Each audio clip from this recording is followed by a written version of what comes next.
Hello everyone, it's Shel C from PaperOcotilloStudio, and today I'm sharing with you day 4 of hashtag Art Journal Habit 2018. This is a month-long daily art journaling challenge brought to you by the face group Art Joy of Sharing, which is myself and Peg Robinson.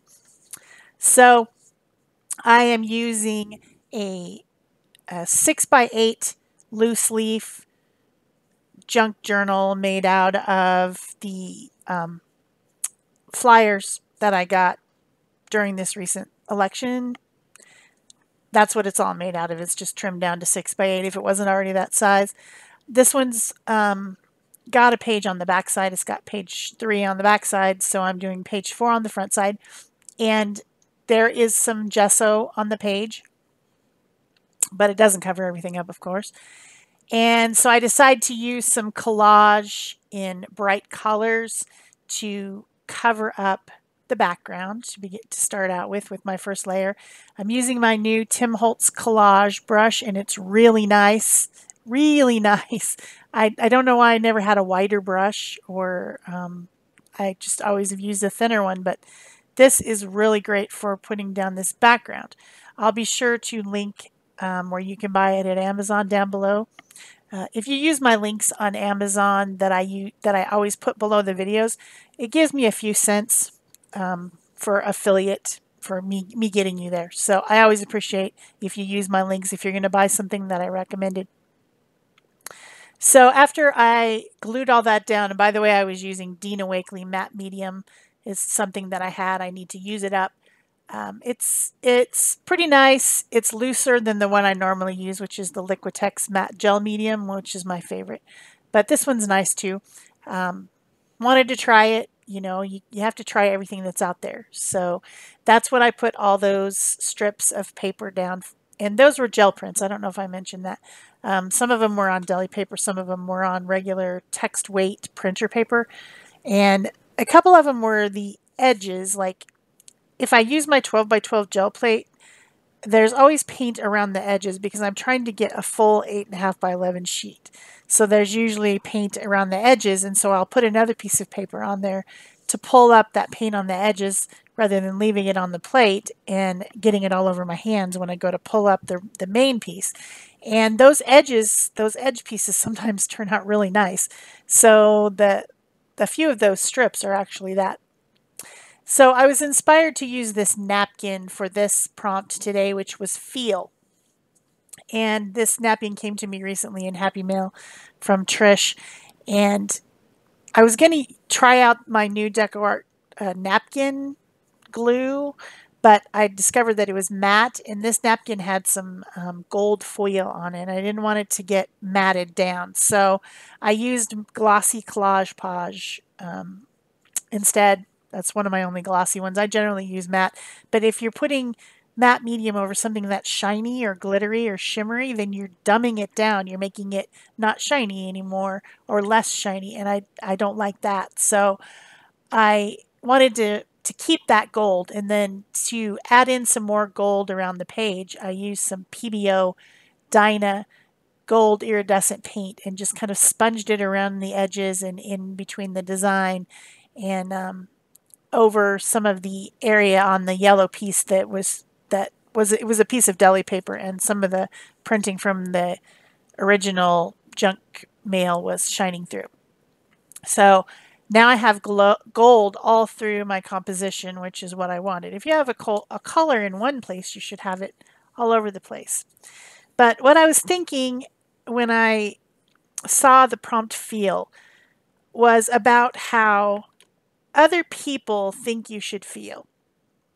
And if you've ever had depression or even just a bad day, and someone else says to you, you're fine, there's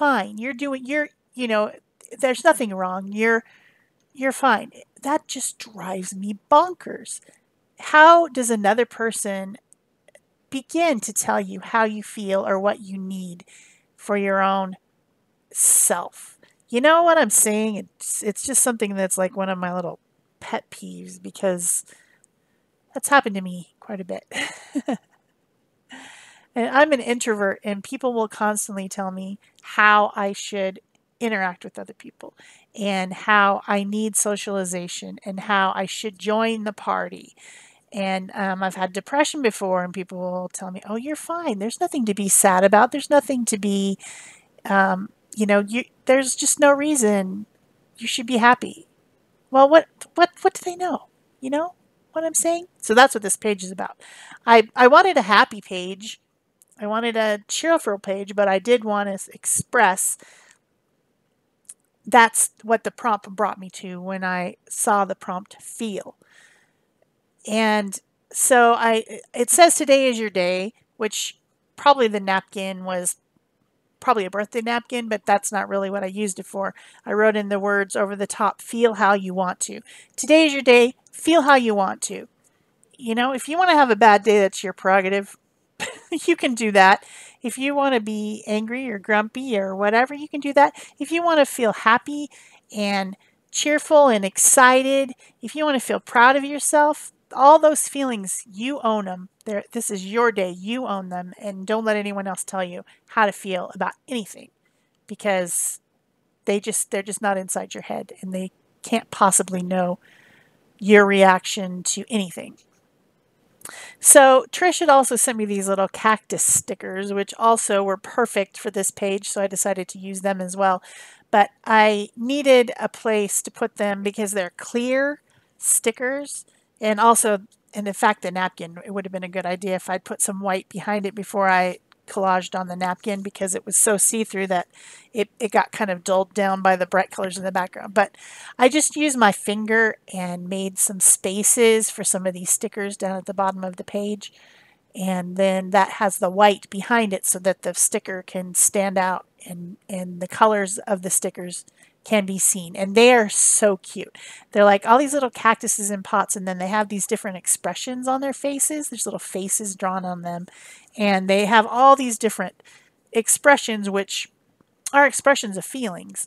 And so I put a few of them on there to just emphasize the, uh, the meaning for the page. And I also put some doodles. I'm not a big doodler, but one of the people that I was at the art retreat recently is a huge doodler. Like, she makes the most amazing doodles. So I decided to try some very simple doodle border.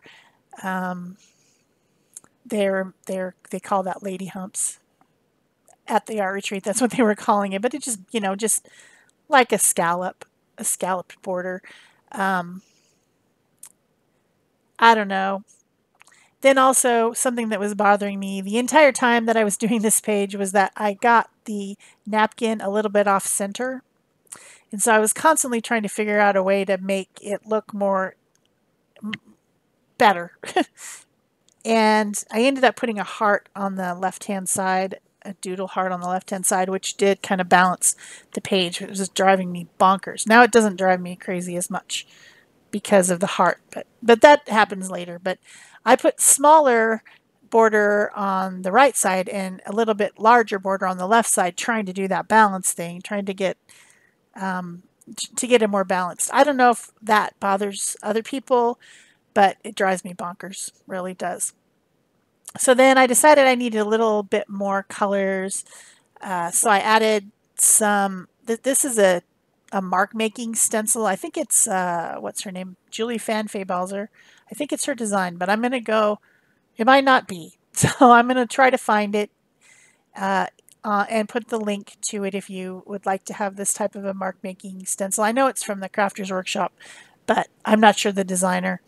Not sure I have the right designer. So I use lime and sky and magenta colors from the Dina Wakely acrylic paints with my little stencil brush to just kind of add in some marks around. And then I also use the end of a skewer to make some dots in my border as well with the same paint. I want to use up that paint. And I dot it around in other places, just making the background have more movement and interest, just for fun. I hope you're enjoying this series. It's only day 4. I hope that you've been inspired to do some art journaling for yourself, And if you do post your art anywhere, please use the hashtag ArtJournalHabit2018 so that we can find your art and give you a thumbs up or a heart or whatever, if it's on Instagram or whatever. We would like to see what you did with the prompts. And of course, Peg is doing the challenge as well, so you can go over to her channel and find out what she's doing with the prompts. And of course, don't forget to give a thumbs up, leave a comment, subscribe, share, all those good things, because that helps out our channels. So for my little cactuses, something that really drives me crazy is when there's not a ground for something to sit on, when it's just floating. That drives me crazy. So I drew some little lines under my cactus pots so that they would have something to rest on, using a black Posca pen. I'm using the Posca pens because they write really well over acrylic paint. So I'm definitely utilizing that feature on this page. There's my heart, and it kind of lets your eye believe that the page is balanced, even though it's not, because the napkin was closer to the right than the left, which these things happen. So anyway, think I'm about done with this page. Oh yes, I did use my white pen to kind of fill out some of the edges where the white paint wasn't underneath, to just accent those little cactus stickers. So that's it for me. I'll see you tomorrow. Bye.